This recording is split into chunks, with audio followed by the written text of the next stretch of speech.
This isn't like the Cap situation where they would get, have disappointments and they would just reload, pretty much bring the band back together, because the assumption is the band is not going to be brought back together, that Murph's going to be gone, that Harper may be gone. You lose some key pieces if those guys move on, which looks pretty likely. Weeders will be gone. I agree, Eric. That'd be great. It's hard to imagine them just throwing in the towel and just selling off pieces. I just don't see it. It's just too much. Like I said, it's hard to imagine, but they've never been in the situation. Yeah, we haven't seen this situation yet in the last 5 years. Well, they didn't do that when they missed and whatever the years were. I can't keep track. But Bryce wasn't a free agent to be.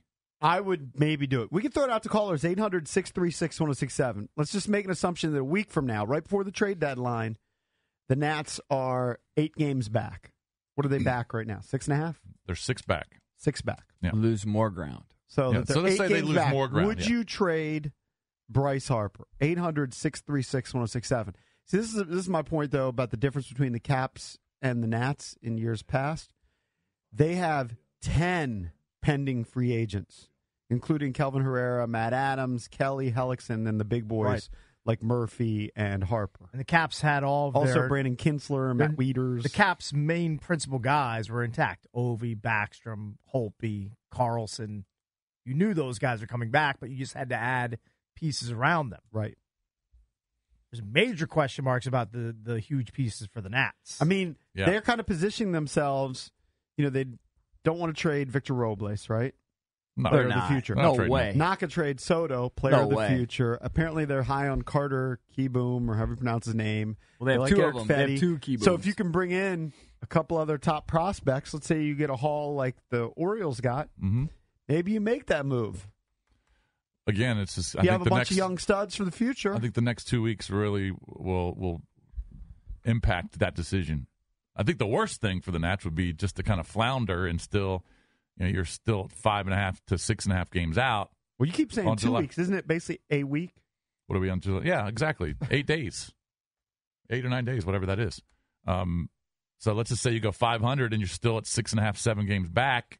It would be hard to imagine Rizzo punting. Where are they in the wild card standings? Probably about the same. Let me look. 5.5, maybe. Conventional wisdom is they need to win the division.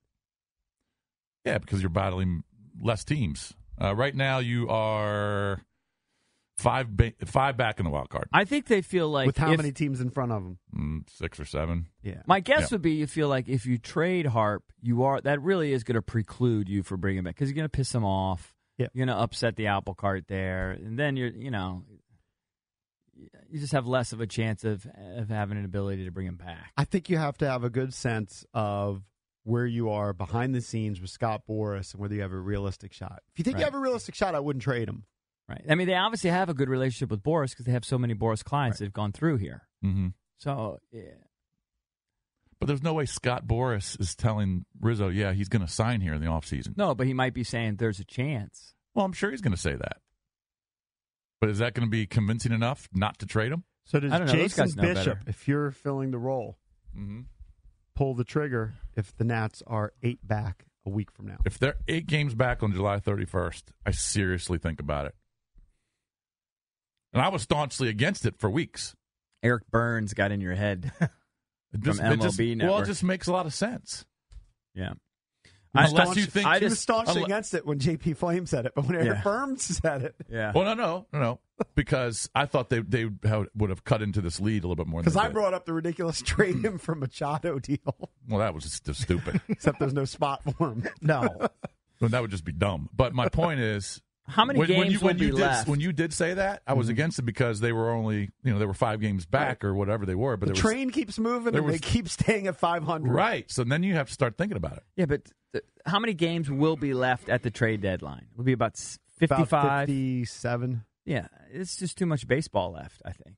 You got a third of the season left to bail on it. Doesn't seem to me that they're going to win getting the wild card seems tough if you got 5-6 teams ahead of you. Eric, I agree. It's hard to imagine. It's hard to. I just can't imagine. It's not like they're 15 games back. They probably still feel like they can get back into this. I'm not going to cry. I trust them. If they did it, that's fine.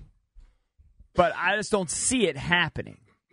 If I was the GM, I might consider it, but I think I would hold on. You know what else I don't see happening? All of a sudden, Tanner Roark, Gio Gonzalez, Jeremy Hellickson, and the rest of the staff beyond Max Scherzer being consistent enough to count on them to win a bunch of games. Well, I actually will counter there.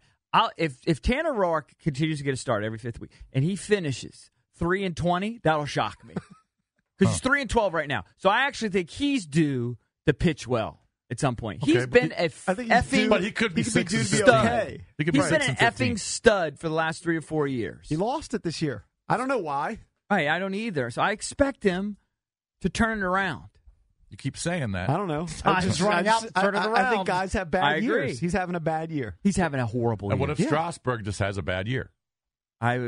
It's possible he's in the middle. He's kind of having it right now, ish. But I remember it was about a month before he had ridiculous numbers from the All-Star break through about like the first 6 or 8 weeks of the season. From last year, he was like, Right. Yes. the ERA was like a 1.5. It was crazy. But he's And then not that pitcher this year. started swooning. No, it was like through the first 6 or 8 weeks, he was pitching pretty well. And then it started to fall apart a little bit.